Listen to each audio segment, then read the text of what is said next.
Hello and welcome to the I Want to Know podcast. I'm Josh Spector. I'm your host. If you're new here and don't know who I am, I'm the creator of the For the Interested newsletter, which you can check out at fortheinterested.com. Also, this podcast exists to help creative entrepreneurs get their questions answered. And here's how it works. It's really simple. Each episode, a different guest comes on and asks me 3 questions. Then we have about a 10-minute conversation about each of them. I give them hopefully some good advice and some actionable tips. And hopefully they and you learn something from it. No fluff, lots of strategies that you can use to grow your audience and business. That's what we do here. So today, my guest is Jon Santiago. Jon helps brands and creators connect to create sincere sponsored content.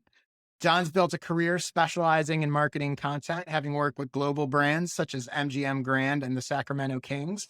You can check out Jon's newsletter, Entre Creator, which is a good name and a perfect fit for my audience. In that newsletter, he shares insights on business and creativity from creators, both big and small. So with that in mind, hey, Jon, welcome to the show. Thank you so much for having me, Josh. Yeah, I'm excited. Jon and I have gotten to know each other a bit over the past couple months. He was an advertiser in my newsletter, which I also appreciate. And I think it got pretty good results for him. So happy Thankfully, about that. I wasn't spending my own money though, Josh, at the time. Yeah, exactly. Well, that's the key, right? That's the best kind of advertiser, right? The best kind of advertiser is the one with someone else's budget. Cool. So today, speaking of advertising, I know, Jon, you have some questions about the ads in my newsletter and how I run them. And I know you've been thinking of doing some similar stuff for yourself. So I'm excited to talk about them. Let's get into it. What is the first thing you want to know? Yeah. So first and foremost, I wanted to know, what is the tech stack behind your advertising business, and why did you choose the tools that you decided to use versus maybe other competitors available? Cool. First of all, I both love and hate this question. So I love this question because I get a million questions about tech stack as relates to newsletters, as relates to blog, as relates to advertising. Everybody wants to know, right? Especially when they're starting out. What tech stack do I use? What's your tech stack? What about, is this better than the other? All that kind of stuff. I hate this question because I have a general belief that tech stack is the least important element of just about anything you do as a creator. So I don't mean that to say that it's not important. And I completely understand the question, not only from you, but from other people. That's why I want to answer it, because I do think it's helpful. I'm not going to completely avoid it, but I want to sort of preface this by saying a lot of people get hung up and paralyzed by tech questions. So really and I always say, like, it's the least important part of your newsletter, because the truth is, and this also applies to sort of running ads. You can, the fate of your ads or the fate of your newsletter is not dependent on your tech stack. Like, almost anything you choose will work. Some may be better or easier to use or a better fit than others. And I'll get into that in a second. But I think it's important for people to understand that it's not as important as the content, the strategy, the value you deliver to advertisers, the way you position the ads in your newsletter. All that stuff is more important. And I think sometimes people, not intentionally, but they can use the tech stack pieces as a way to sort of stall and avoid actually like taking the plunge. The other thing that I would say is, with most things, when you pick a tech stack, you're not locked into it forever. So if you make a choice and you go, you just make the best choice you can in the moment, see how it goes. You can always switch later. Maybe it might be a little bit of a pain in the ass, but it won't be that bad. Okay. So with all of that, let me get into the tech stack that I use. And I want to preface this with, what I have is far from perfect. I am not a tech guy. I know enough to sort of do the basics, but by no means would I say I'm not a coder. I'm not a developer. That's not my background. So when I'm looking for a tech stack for anything, and the ads included, I'm always looking for, like, what is going to be as simple as possible. Simple to set up, simple to use, simple for users, or in this case, ad buyers? What is the easiest thing that I can do? What I wound up choosing, well, let me explain what I wound up choosing to use. So, uh, and this idea came from Emily Benedict, who works with me and actually kind of helped set up the system and manages it for me on a week to week basis. We talked about it and we came up with this idea of why there's all these e-commerce stores, platforms out there. And ultimately, why can't I sell an ad almost like you would sell a t-shirt, right? Why can't I just Hmm. set up use a storefront and let people buy instead of trying to do something specific newsletter ad related, right? Just let them purchase it. We'll create an image that's like, this is an ad for this issue, the same way you would you'd upload an image of your t-shirt or whatever you were selling, knowing that that would be a pretty streamlined way to manage and process all those transactions. So we use Square. We literally just set up like a sort of, basic Square template e-commerce site. It lives on its own domain. We didn't even integrate it into my newsletter website. It was like, I think we even started as an experiment. Like, let's just sort of put it up and see what happens. And then we just had to figure out the only pieces that are different compared to like buying a t-shirt is when someone buys a newsletter ad, they need to send us copy. There's that sort of piece, right? Unlike a t-shirt where you just buy it and put in your address and they send it to you. So, but what we realized we could do is we could customize the confirmation or the thank you for purchasing email, that the sort of autoresponder that people get. So we did that, and that autoresponder basically said, okay, thanks for buying this. Reply to this email with your copy for the ad, essentially. My ads are purposefully simple. There's no images. It's literally just a certain character count and one link. And we have those instructions in that autoresponder email that people get when they purchase. So once they purchase, they get that. In theory, they send back their copy. Emily, I said, again, manages all of this, right? So she sees it. And what she does then, this is manual, right? But she'll copy and paste their copy into just a Google sheet that she's set up. Hmm. So when it comes time for it to go in the newsletter, all I have to do, I don't actually see any of the stuff that's going on in Square and her emails and replies with them, right? It's all going to her. I just go into a Google sheet that has the copy she's gotten from buyers, and I literally am just copying and pasting it into my newsletter. So yes, there's a little more, like if she wasn't doing that, there'd be a little more work for me. But even what she's doing is relatively basic because people are just buying, they're replying back with their copy, and then she's adding it to a Google sheet. I'm just cutting and pasting it into my newsletter. So from a tech standpoint, all it really is a Square site and a Google sheet, right? And then me cutting and pasting into my newsletter, which is powered by ConvertKit. So tech-wise, it's very simple. Is it perfect? No. Are there things like, so one of the things that we've been talking about and trying to figure out, because we're always trying to figure out if there's ways to improve it, is not everyone that buys, let's say you buy an ad that's going to run a month from now, not everyone sends the copyright back. So occasionally Emily has to go track them down and go, hey, it's a week from now. We still don't have your copy. That doesn't happen often, but it happens occasionally. And that's something that we're thinking about. Are there ways we can improve it?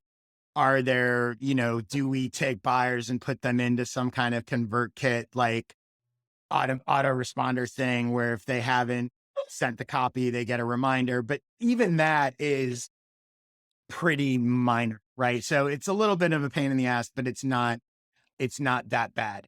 The other thing about that tech stack and why we chose to do that is we have limited inventory, which we're able to do within Square, right? Which I imagine you can do in just about any typical kind of e-commerce storefront, right? So we only sell 5 ads in each issue. So we're able to do that automatically, right? We set it to there's 5 of those items. And then when people buy, the numbers automatically go down and they can automatically see when it's sold out. It works perfectly for that. If there wasn't limited inventory, if we didn't need that, I've seen people even do just like a Google form, right? Or a type form thing. The Recommendo newsletter does that. They have a even more streamlined than ours. They don't have a storefront. It's literally a form, and you just go through and put in your information and pay and submit your copy within that. But they don't have limited inventory. They'll sell an infinite number of ads in each issue. So by no means is the way we're doing it the only way to do it, but it has worked well for me. And I think the broader takeaway is I would recommend sort of aiming for simplicity as opposed to perfection. Does that make sense? Do you have any particular questions about the tech piece of it? No, that's pretty clear to me. In fact, I think you covered some of the questions that I had originally planned. Like some of them just loosely covered. Yeah, but, I touched on it. So let's go to the next thing you want to know, and then we'll dive deeper. So if you can explain to me how you just automated the process from purchase to fulfillment, and then your approach to pricing. Sure. That would be great. So I touched on the automation a bit before. Basically, we're as automated as we can be while not spending a lot of time coding or developing some fancy system. So the the inventory management within the Square e-commerce site is basically automated because it's built in and does it on its own. The auto reply email that people get, that's automated. Then it gets manual in terms of, well, if people didn't send their copy, or when they do send the copy, sometimes they might have a question or we do approve it. So there's some that piece of it is manual. And then Emily's manually adding it to spreadsheets and I'm manually adding it to newsletter. So it's partially automated, partially manual. Pricing, I think, there's a lot more, I think, for us to talk about in terms of pricing goes and how I chose to price my ads. So let me give some quick backstory on that. I launched the ads in my newsletter about 2 years ago. For the first 4 years I wrote my newsletter, I was very skeptical and anti-ads. I didn't think that I thought they were bad for the audience. I thought it would annoy people. I thought it was misaligned incentives. And there was a woman who was a longtime subscriber to my newsletter, and she reached out to me, and she was a therapist who specialized in working with creative people. And she said, hey, she had recently run a classified ad in Ann Friedman's newsletter.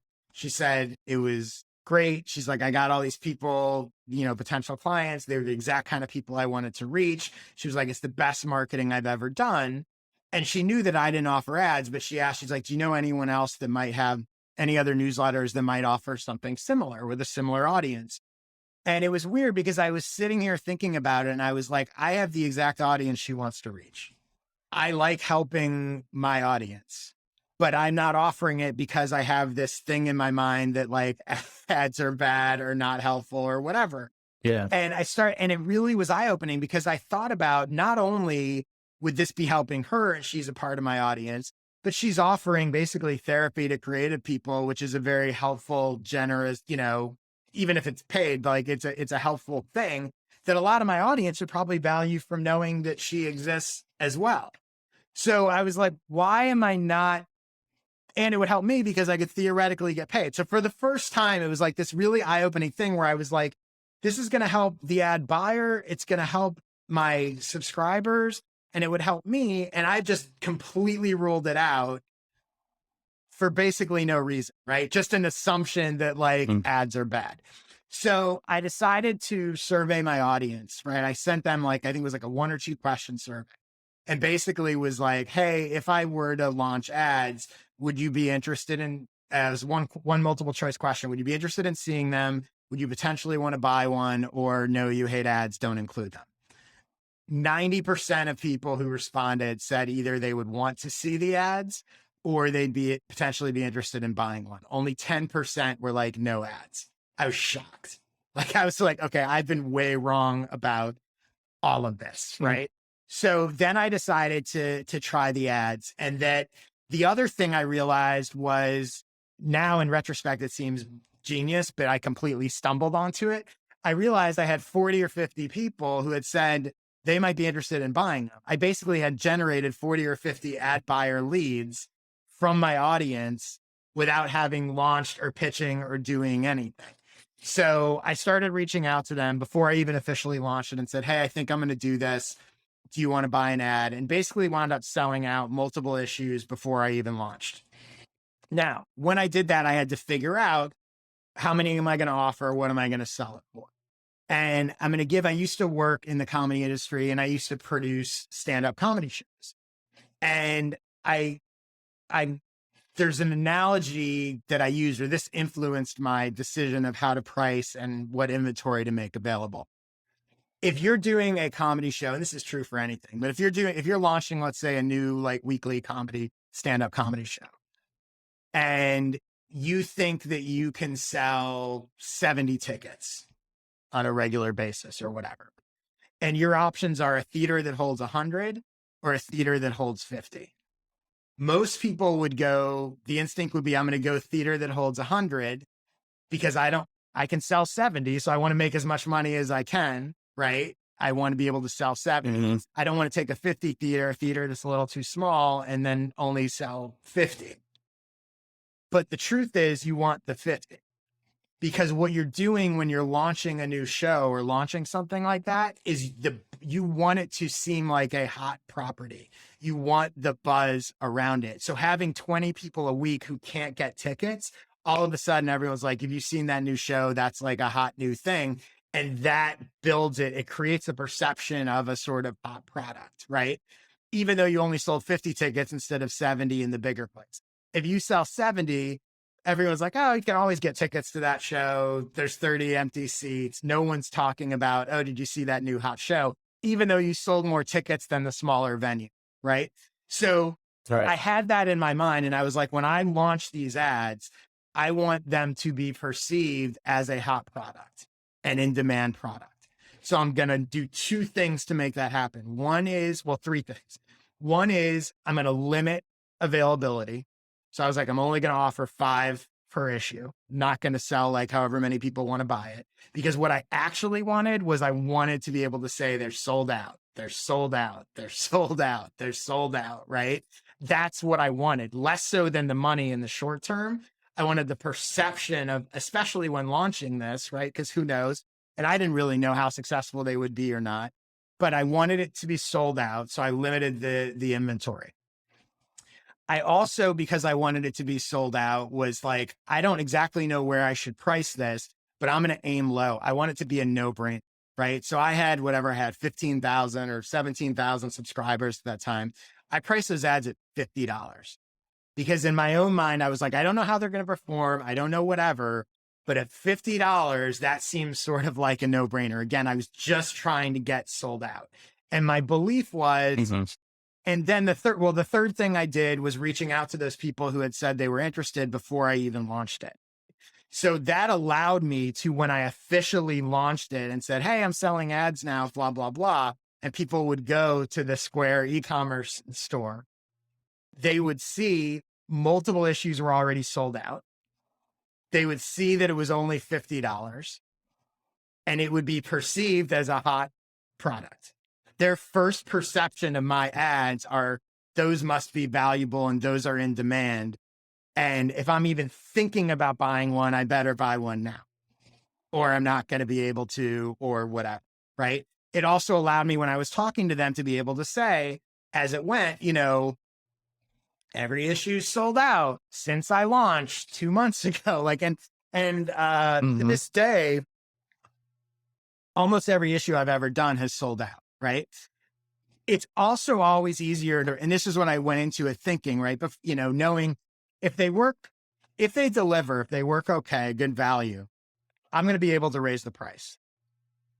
Right.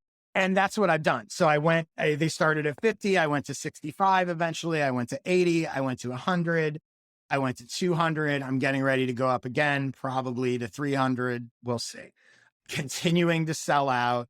Now, the ads have also delivered.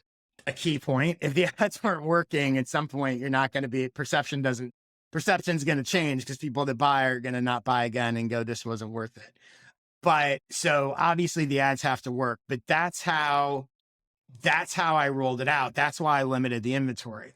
The other thing that happened is a year or so after I was running the ads, I launched the daily, because originally it was just the weekly Sunday version.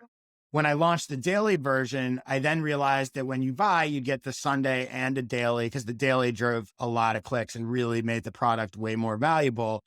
Well, there's only 5 days a week.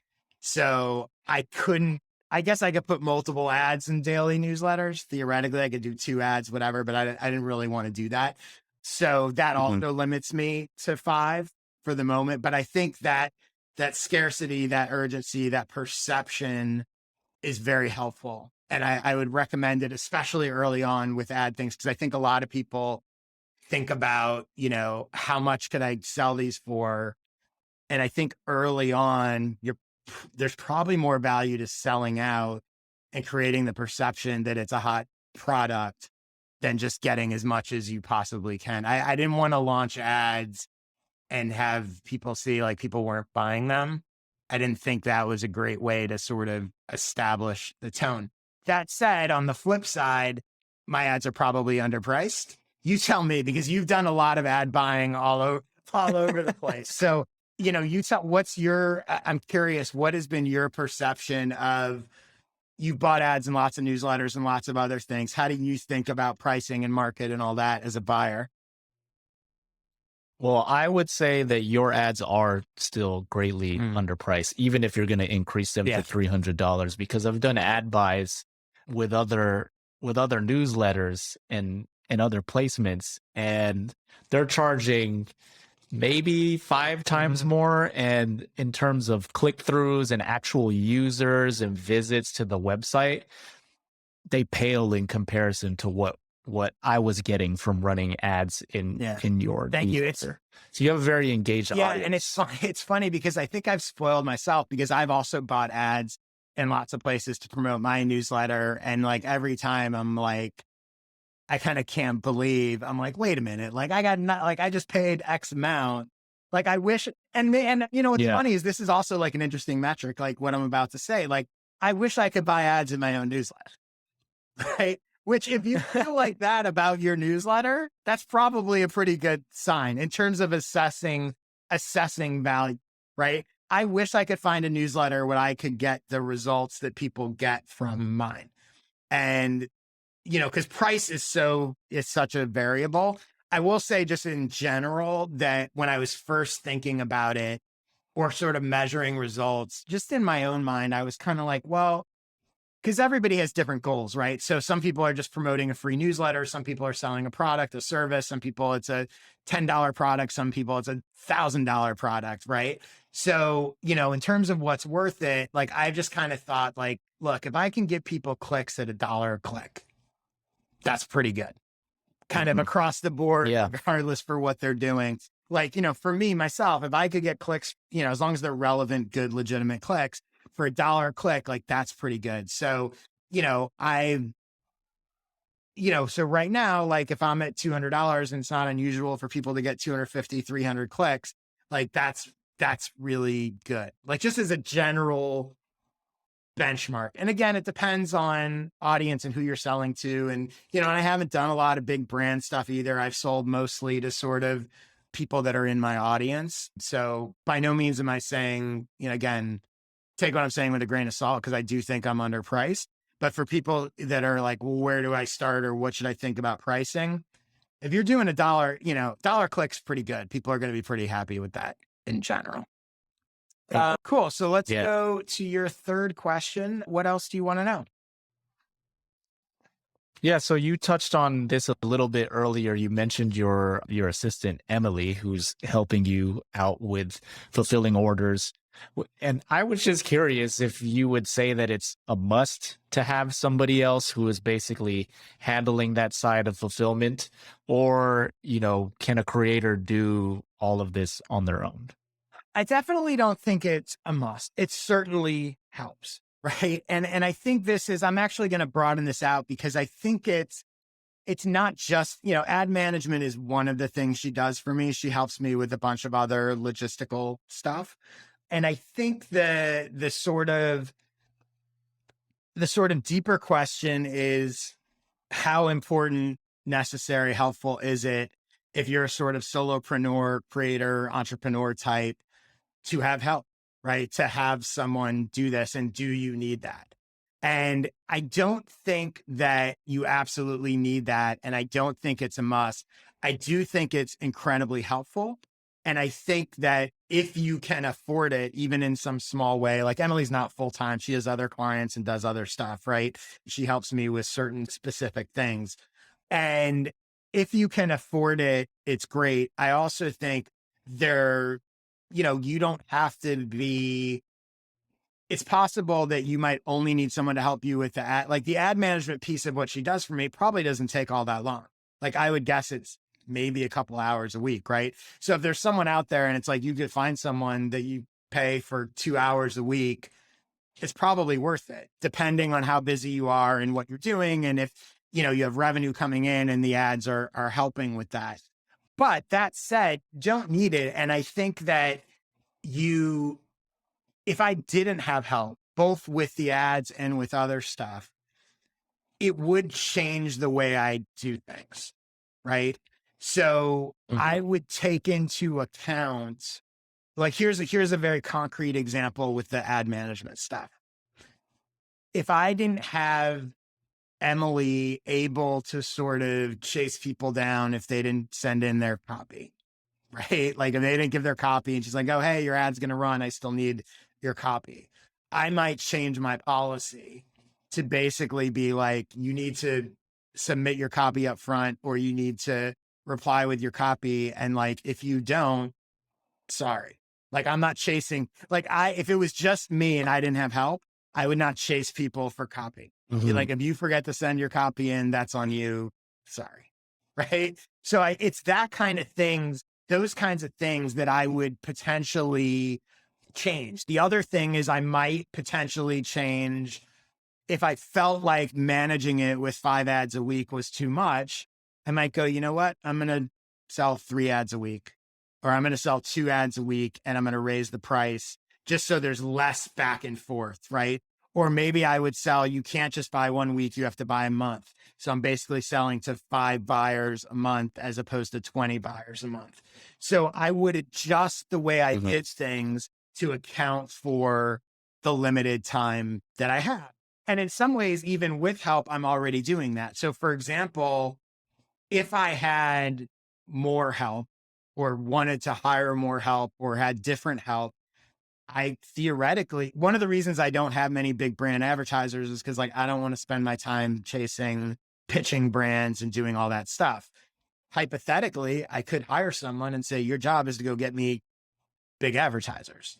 So if you think about it as a spectrum that like the level of help you have, you're adjusting your offerings and your sort of what you're pursuing based on that level of help, right? If I had less help, I'd probably restructure and create a system in a way that, or process in a way that requires sort of less time. If I had more help, I might go after other, and arguably I should. Like, again, I'm not saying that like the way I'm doing it is right necessarily, but that's how I would think about it. So I don't think that, and this, again, this extends not just to ad management. I don't think any creator must have help. But if you're not going to have help, I think you must adjust your process and system and approach to match the fact that you don't have help so that you don't drown in it, right? Emily helps me organize. She doesn't write tweets for me, but she helps me. There's a whole spreadsheet we have because I repurpose tweets and stuff all the time.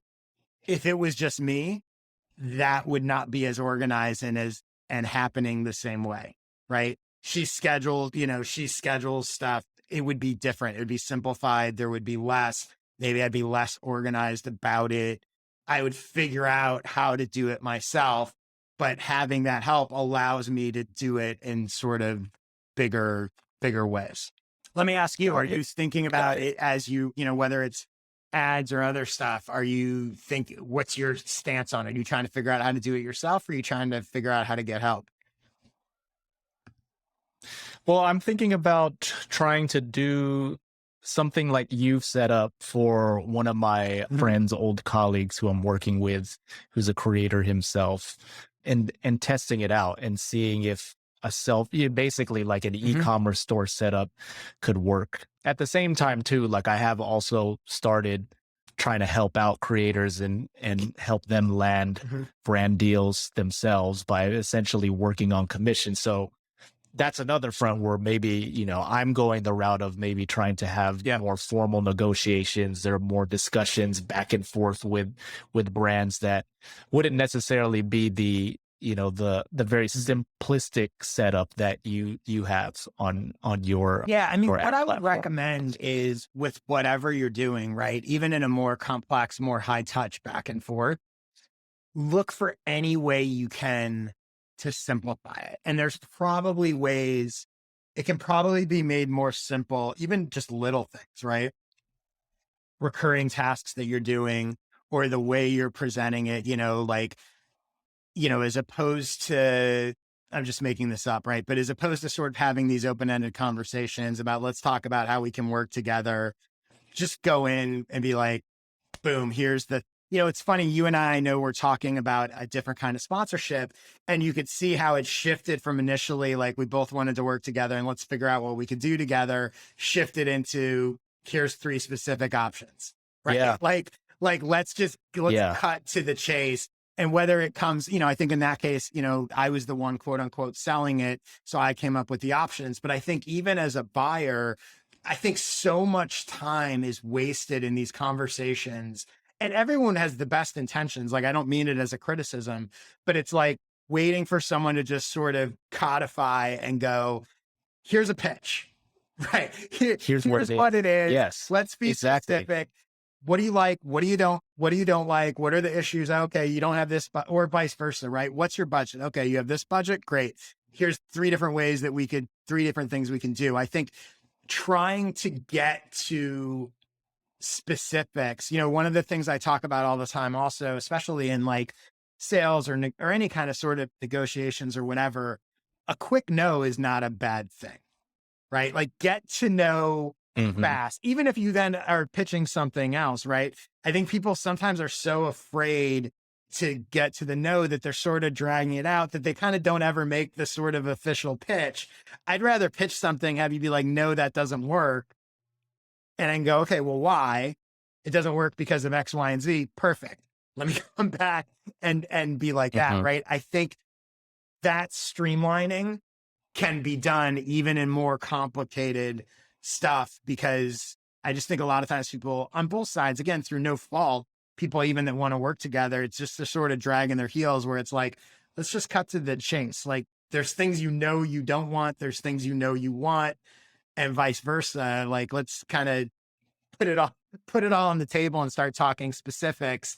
Otherwise, things can just drag forever. Yeah, I think that comes from just this fear of not wanting, like you said, not wanting to the deal to fall through, and just kind of being like, well, you go first. No, you go first. Yeah, especially, no, you go first. And it's always especially when both sides genuinely want something to happen, right? It's easier if someone's just blowing it off. Yes. I don't care, I'm not interested or whatever, right? But when a lot of times when both sides want something to happen, it does fall into, like, you're right, they don't want it to fall through and it drags. And that's why, like, one of the things I always say to people and always remind myself is like, a quick no is really valuable, because otherwise you're just not wasting time, but you're just dragging stuff out and you're sort of in this ether. And now things become very complicated, and that's preventing you from doing other stuff. It's preventing you from even doing other stuff with that potential partner or customer or whatever. Like, let's get to the thing quickly.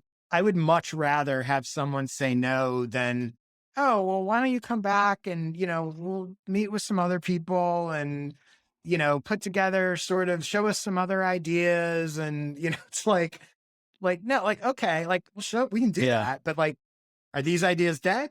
Like, why are they dead? Or like, what do you actually want? So, you know, so you can get there. But yeah, cool. Well, yeah, definitely. Thank you so much for doing this. I appreciate the questions. I'm sure my audience will as well. If people want to learn more about you, where should they go? What should they check out? Yeah, so you can go ahead and check out my newsletter. It is thecreator.beehive.com. You can find that. I'm sure you'll link to that in the show notes of the episode. And then I can also be found on Twitter at twitter.com/it's Jon, Jon Santiago, or search me up on LinkedIn and you can add me there as a contact. If you're a creator, want to connect, talk about some of these things, definitely open to chatting and seeing if I can help you potentially connect with Cool. brands. I that might you be want. hitting you up on one of those channels. And for me, Yeah. the list of stuff that you can follow. First of all, please check out my newsletter, fortheinterested.com/subscribe. I do a series of video workshops called skill sessions. You can get those at joshspector.com/sessions. If you would like to hire me for a coaching call or consulting, go to joshspector.com/consulting. I'm on Twitter all the time at jspector. And if you would like to be a guest on this show and come ask me 3 questions, go to joshspector.com/questions and you can apply there. That's about it. Thank you, Jon. Thank you, everyone, for your interest. And I will see you next week.